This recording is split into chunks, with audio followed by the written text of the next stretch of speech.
Then the prosecutor connected the device and pressed play. The voice that echoed through the courtroom wasn't the confident, flamboyant prince the world knew. It was quiet, low, uneasy. "I'm making this recording because I don't know who I can trust anymore," Prince began. The tone sent chills down the spines of everyone listening. This wasn't a performance, it was a confession. In the recording, Prince said he'd attended private parties hosted by Diddy at properties in Miami, the Hamptons, and Los Angeles. He described what he saw in unsettling detail: young artists being separated from their handlers, encouraged to drink and take pills, private rooms with locked doors, cameras hidden in fixtures, no security personnel allowed inside. The exact same pattern Cassie Ventura described during her first 2 days on the stand. Prince wasn't vague. He named names. He mentioned specific dates, including a December 2015 party in Beverly Hills. And he described behavior that matched earlier witness testimony almost word for word. But what made this different, what made the courtroom shift from disbelief to alarm, was that Prince was speaking with full knowledge of what he was doing. "If something happens to me," he said, "this recording needs to go to the press or the police, either one." As Prince's voice played, Diddy's body language changed entirely. His eyes narrowed, his mouth twitched. He stopped whispering to his lawyers. He leaned forward, hunched slightly. His face was pale. Jurors began watching him as closely as they listened to the tape. Then Prince said something that broke the room.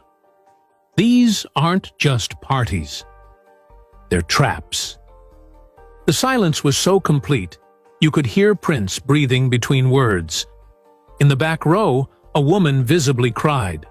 In the front row, a reporter dropped her pen. Diddy's attorney placed a hand on his client's arm, trying to calm him. Diddy pulled away. Prince continued, explaining that he had warned Diddy about what he saw, that he approached him during an after-party in 2016 and told him the manipulation of young artists and guests had to stop. Prince claimed Diddy laughed and told him, "You might be Prince, but you're not untouchable." That line hit the courtroom like a gunshot. Diddy's lips moved. He whispered something to his team. One of his attorneys grabbed a yellow legal pad and began writing furiously. Another turned to look at the judge, as if waiting for permission to object. But there was nothing to object to. The damage was being done in real time. Just when the courtroom seemed at its most tense, when Prince's calm but damning words continued with relentless detail, Diddy snapped. The tape had moved on to describe another party, this one from March 2016, involving multiple celebrities and one disturbing incident upstairs. As Prince named the address, a location already referenced by the prosecution's forensic timeline, Diddy couldn't take it anymore. "That's a lie!" he shouted, standing suddenly. His voice echoed off the courtroom walls, startling even the bailiffs. The reaction was instant. Security rushed forward. His lawyers stood and tried to pull him back into his seat. One attorney hissed, "Sit down!" But Diddy's voice rose again. "He wasn't even there! That never happened!" The judge slammed his gavel down repeatedly. "Mr. Combs, control yourself, or I will hold you in contempt." The courtroom was now in full meltdown. Jurors exchanged shocked glances. Two looked visibly disturbed. A court sketch artist later told reporters that she had to erase and redraw Diddy's face 3 times. His expression changed so violently during the outburst. The judge restored order and instructed the prosecution to pause the tape. Diddy's breathing was labored.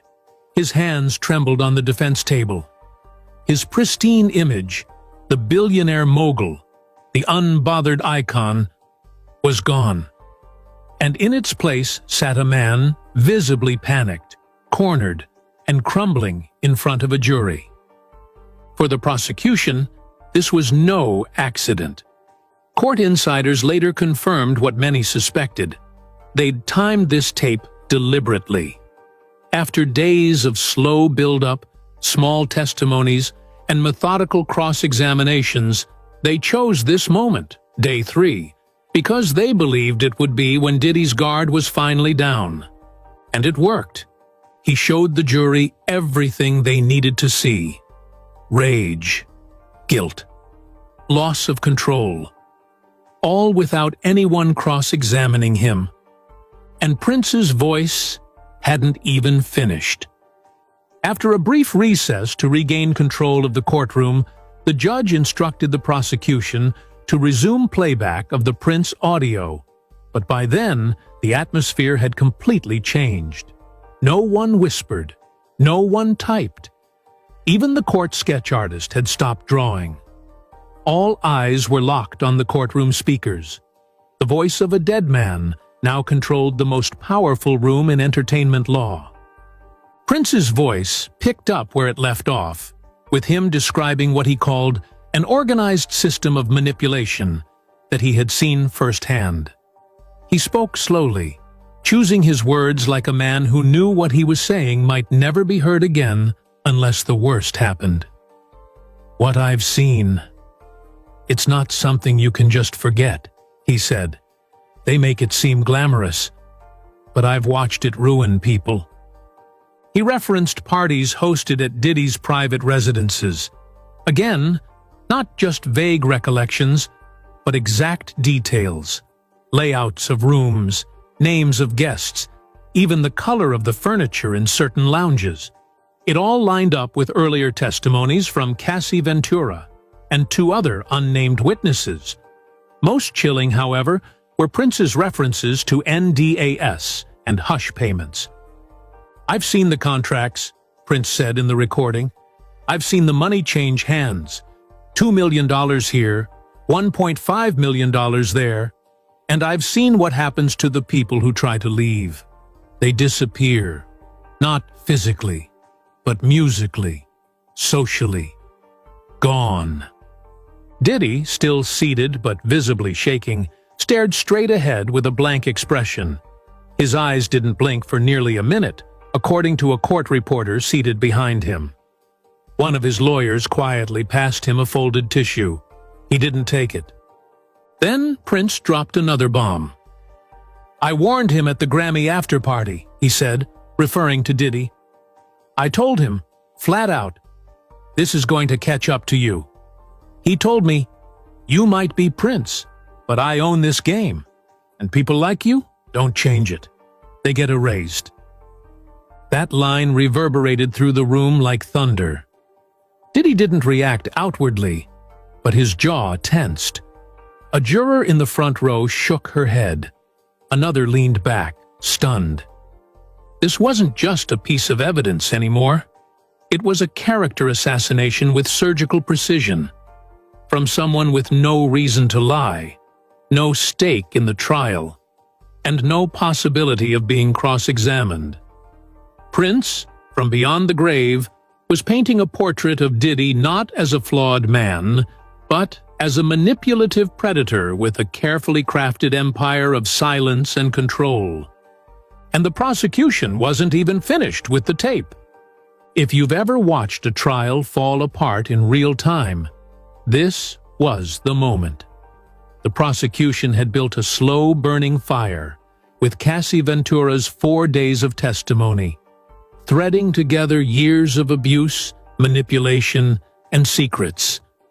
But now, through the voice of Prince, they had poured gasoline on it. Prince began explaining his own fears. "I didn't speak out during my life," he said, "because I saw what happened to people who did. I watched them lose their contracts, get dropped from tours, shut out of award shows. It's not just about power. It's about fear. Fear keeps everyone quiet." He detailed a moment at one of Diddy's events where he believed a guest was being secretly recorded. "I saw cameras in the chandelier," Prince said. I mentioned it to a producer who shrugged and said, "That's just how it is." The implication? Blackmail. Surveillance. Control not just through money, but through secrets. It matched stories that had surfaced years ago, rumors of footage Diddy kept for leverage.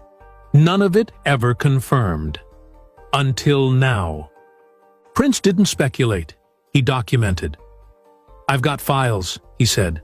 Hard drives, tapes, photographs, all dated, all organized. I gave copies to 3 people. If anything happens to me, check with them. This was no longer just a recording. This was a whistleblower's blueprint, and it explained why Diddy had lost control earlier in the day. He likely knew what else might be out there. He likely recognized details that only someone inside his inner circle could have known. The precision of the tape, its alignment with the prosecution's existing timeline, was too perfect to ignore. As the recording neared its conclusion, Prince said something that may haunt this trial forever. I've spent my life trying to protect my music, but now I realize it's the people who needed protection. And no one was doing it. Not really. Not when it mattered. The recording clicked off. Silence. The courtroom stayed frozen. And then, the prosecutor delivered her line. No further questions, Your Honor. She didn't have to say anything else.